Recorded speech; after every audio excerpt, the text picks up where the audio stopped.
It's Jesse from EMS. Today, I'm going to walk you through the race car. We're going to walk around, do a general overview of it. Then I want to really jump into like under the hood, inside the car, inside the back of the car, just show you all the neat little pieces of the car that maybe you guys don't really get to see that much.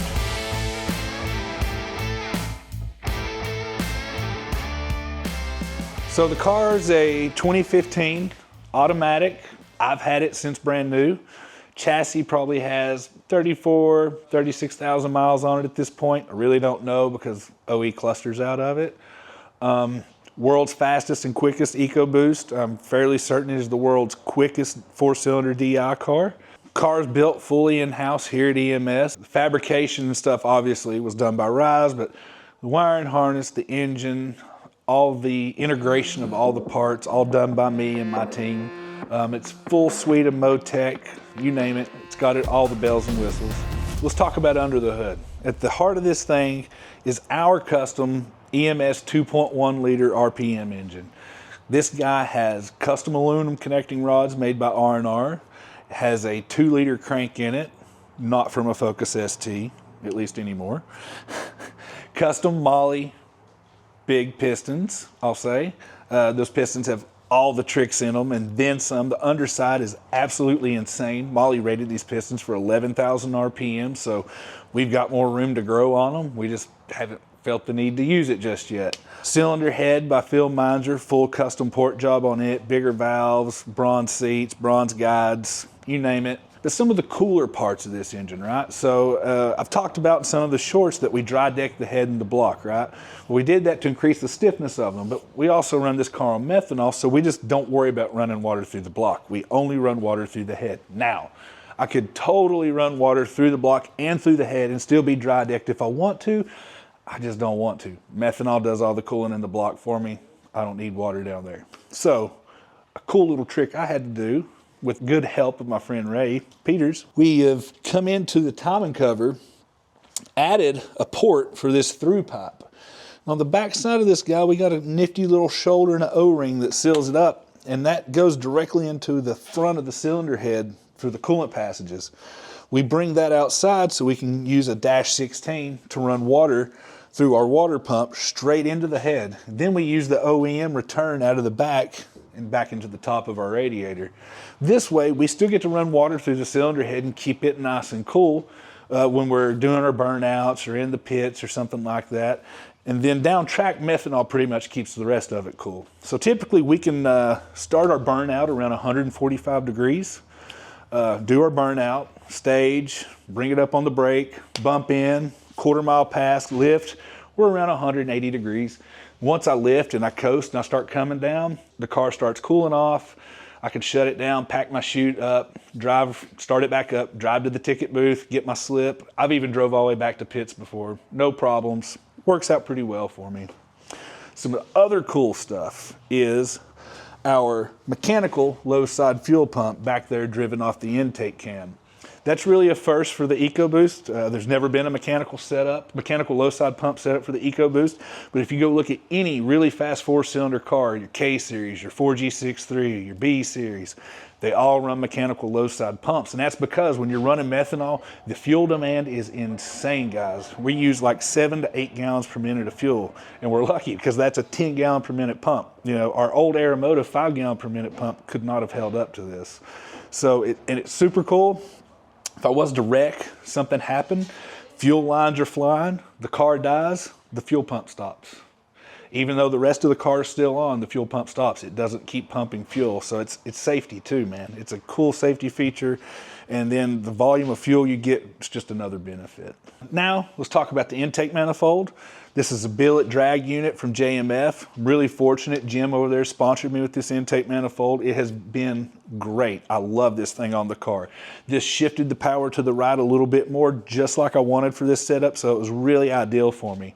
The only thing I've had to do is add one of our port kits in front of it so I could add another 4 port injectors because I actually needed 8 port injectors. Maybe I can talk Jim into making me an 8 injector version of this someday. I think I've got to send this one back to him eventually too to have the plenum welded on.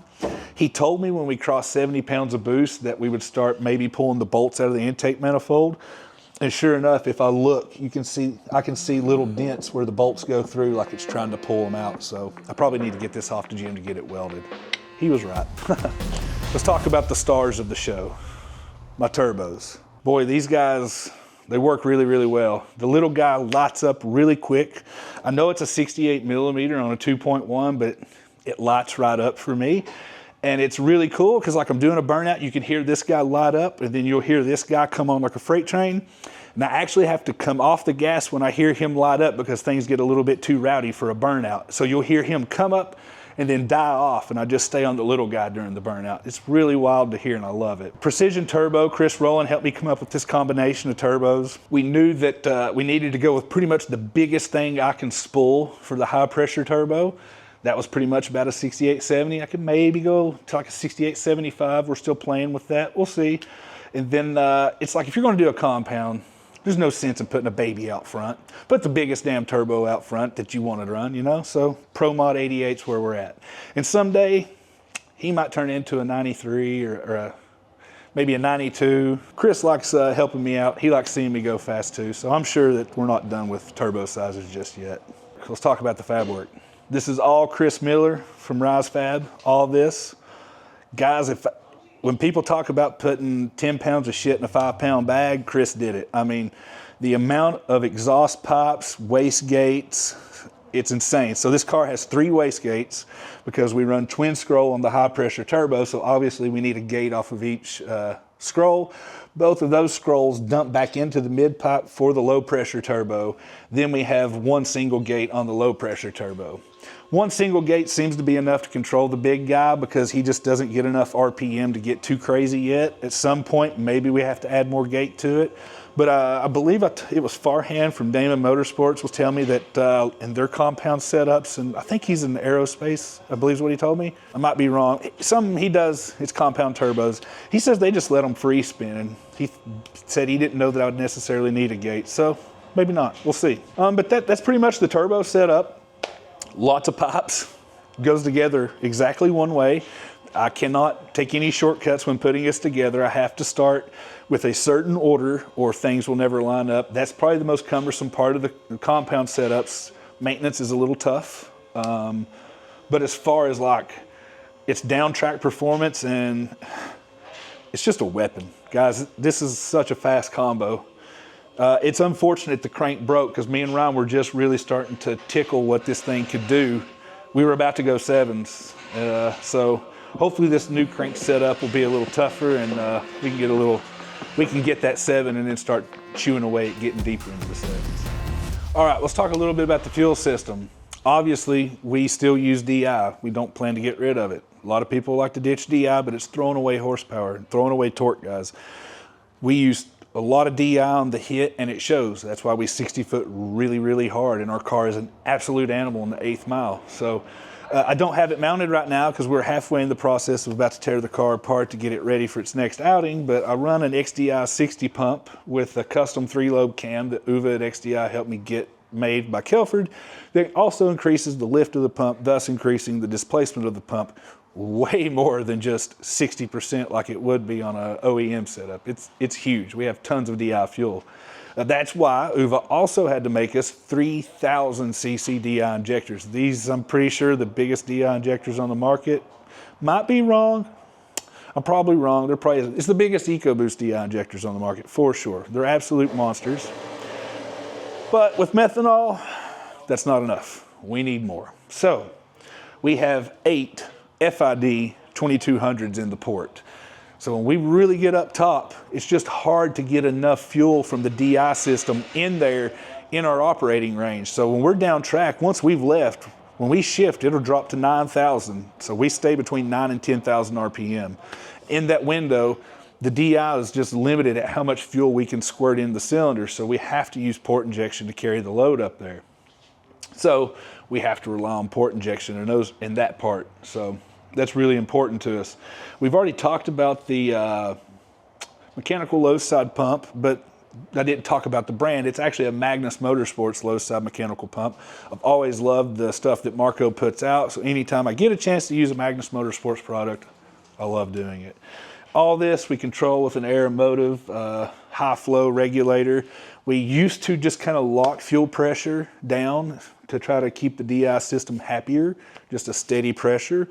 Unfortunately, the amount of boost we're running nowadays, if I don't raise the low side pressure with the boost pressure, we probably would run out of port fuel really quick, because at 70 pounds of boost, and if say we had 90 pounds of static fuel pressure, we got about 15 pounds of fuel pressure making it out of that injector now, you know, so we have to raise it with boost pressure. I guess the last thing I'll talk about is just really some of the things that makes life easier in the race car, you know. We have the tubular front end that we can quick release, pull off, you know, so we can take the front bumper off with some quick latches, pull those pins, the whole front tube section comes off, so we can jump in here to work on the car. All of the intercooler pipes are alpha locks, except for the one on the Pro Mod outlet. This is just a big V-band, so really easy to pop pipes on and off at will to maintenance the car and service things. All of the coolant lines, we've tried to make AN fittings, because man, nothing's worse than like lifting a head, blowing a coolant line off, and now you got water all under your tires and stuff. Obviously with the dry deck, it's really not an issue anymore, but it's still always good to make sure that like any fluid containing hoses in a drag car have zero chance of flying off, because it's no good when they do. If it's fuel, your car might burn to the ground. If it's water or oil, that's never fun under your tires when you're going really fast. Honorable mentions, we run a water to air intercooler on the second stage of the compound setup. We don't intercool the first stage, obviously. There's the first stage, we don't intercool that. We do intercool the second stage. Spray a little bit of nitrous, a lot of bit of methanol in there. Charge temps are fine for us. Okay guys, I feel like we've covered the under the hood pretty well. The last thing I might mention is we had been using GTR coils on this setup. We have Motec, so we can take advantage of coils and really turn up, you know, their discharge, or sorry, we can turn up their dwell time. Unfortunately for methanol, these just weren't enough. And hey, I know you're gonna say, GTRs make 2,500 horsepower, and I said the exact same thing, and Vid at Motec said, cool, this isn't a GTR, and that's not a GTR ECU. You want IGN-1As, quit messing around. So, Vid at Motec USA, I bought some IGN-1As, and we're gonna put them on there so we can run this thing a little bit richer than 0.7 Lambda and get down. Okay, we've covered this. Let's hop in the car. Let's see what cool stuff's in there. All right, let's talk about the inside of the car. As you can see, I'm surrounded by a cage nowadays.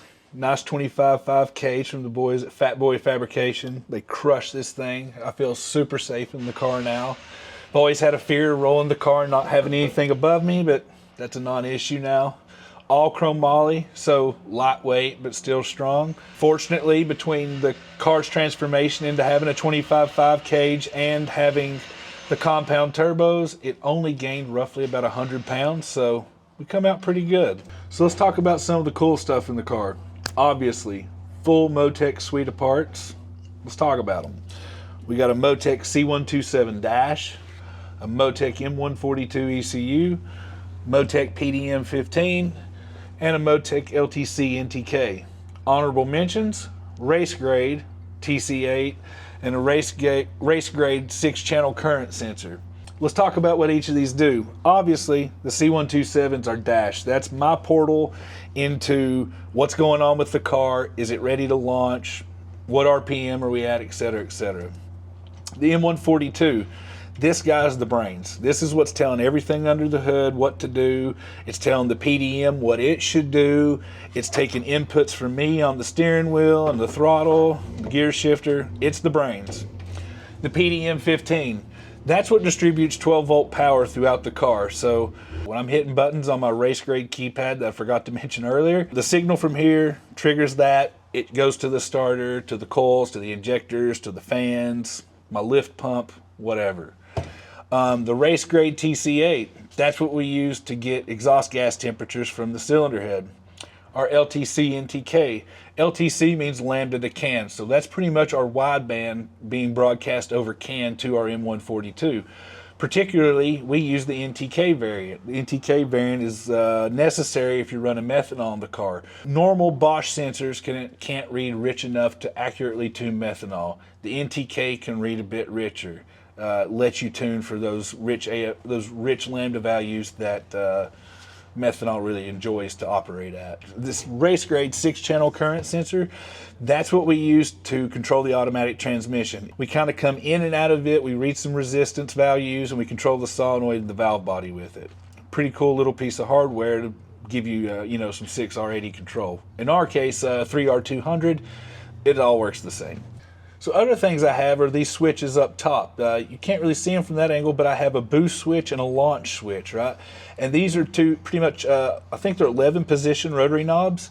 And Ryan has different maps or map settings set up for me where I can change the down track boost by changing my knob, and I can change my launch boost by the knob. So if I'm sitting in the staging lanes or in the burnout box and the guy in front of me just blows the tires off, I can say, whoa, let me turn the hit down a little bit, and I can just click this over and not have to rush to get a computer or call Ryan, you know.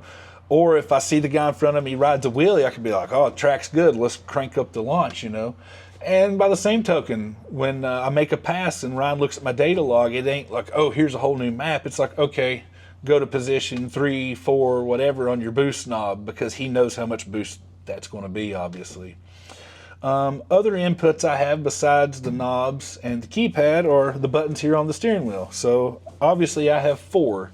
Right now we have the left guy is the trans brake, right guy is what I bump in with. Obviously I let go of that, the car launches.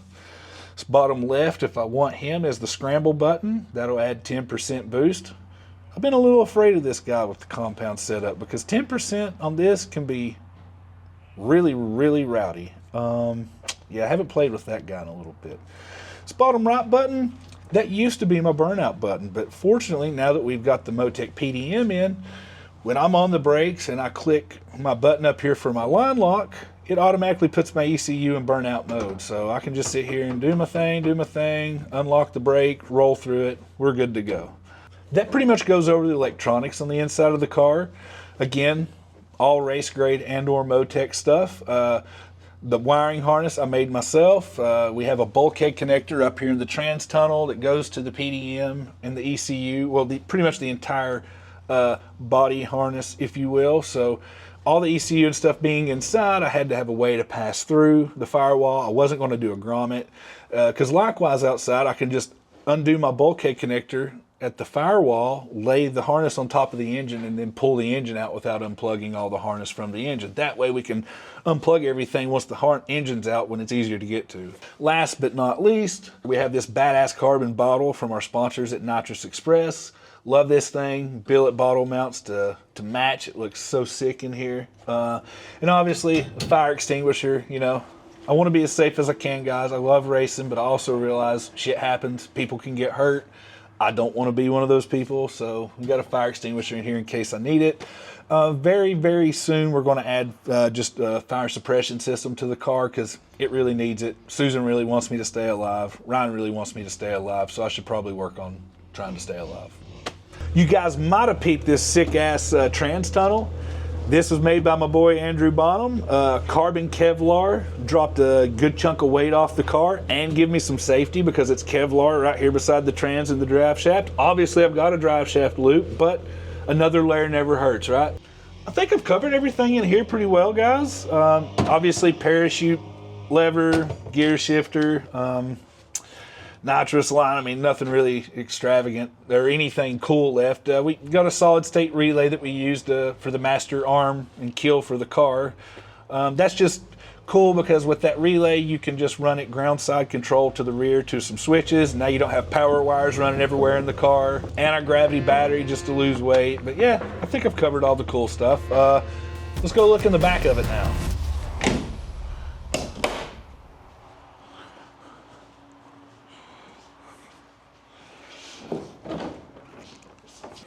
All right, guys, let's check out the back here. Not as much going on as what there used to be because I've kind of relocated some things, but we still have our fuel cell, just your standard 5-gallon cell. dash 12 feet up to the mechanical pump, and then we run a dash 6 to a primer pump that goes to one side of our reg. We literally just flip it on for a split second, pressurize the system, turn it off, fire the car up on the mech. We could totally do all of it on the mechanical, and that's when you hear some of those cars that are in the pits going just forever. Well, they're trying to build fuel pressure. I don't want to do that, so I just give it some pressure with a small electric pump, then we fire it up on the mechanical. See our ice tank for our water to air intercooler and our Davies Craig pump off of the water tank. And that's all we got back here nowadays. Like I said, we've simplified it, and this will probably get simplified a bit more too. I could see that water tank moving forward in the car a little bit. I don't need the weight back here. I would like to move the fuel cell, but might be out of room up front. But yeah, obviously parachute to get me stopped. Got to have that nowadays, and kill switch for the car. You might look down here, see this little piece. That's for our pusher bar. We slide it in there, pin it, so we can push the car to and from the staging lanes. Now that it's on methanol, we really hate to idle the car a lot or drive it around, because methanol pretty much wrecks your oil really, really quick. So least amount of that we can do, we can. We're going to add a oil heater to our oil tank so we can pretty much have the car warm and just fire up and go without having to idle and warm it up really. So yeah, that's pretty much the rear. Now let's step back and just do an overview of like the entire car. We haven't done that yet. There's a lot of cool stuff on the outside as well. All right, guys, let's finish this video off, talk about the outside of the car. It's the last thing we haven't really got to. And there's a lot of cool stuff out here too. So as you've noticed, lots of carbon fiber, and I love it. Our friends at Anderson Composites were kind enough to sponsor us with the hood and these doors, and like, they're great, man. They've knocked tons of weight off the car. We had to do that, like I said, to offset for the cage and the turbos. We had to find ways to pull more weight out of it. They came in clutch with those parts. The front bumper here, Andrew Bonham special again. My boy doing his composite work. Quarter windows, Andrew. Back glass, Andrew as well. Got a carbon trunk and drag wing. Those were honestly bought third hand. Somebody used, don't even know what brands they are. They're just super lightweight. They do the job, you know. You might also peep our EMS logo ghosted in here. Shout out to Austin Almos for crushing that. He's also done it to my helmet. I don't have it here to show, but Austin does great paint work with carbon fiber. If you haven't seen some of the other stuff he's done, go check out his Facebook. He does some really cool stuff. Wheels, weld wheels, front and back. Don't even use bead locks. People are like, oh, you don't use bead locks. Oh my God, I don't. 1/160 foot, don't use bead locks. Don't see the need for them yet, so.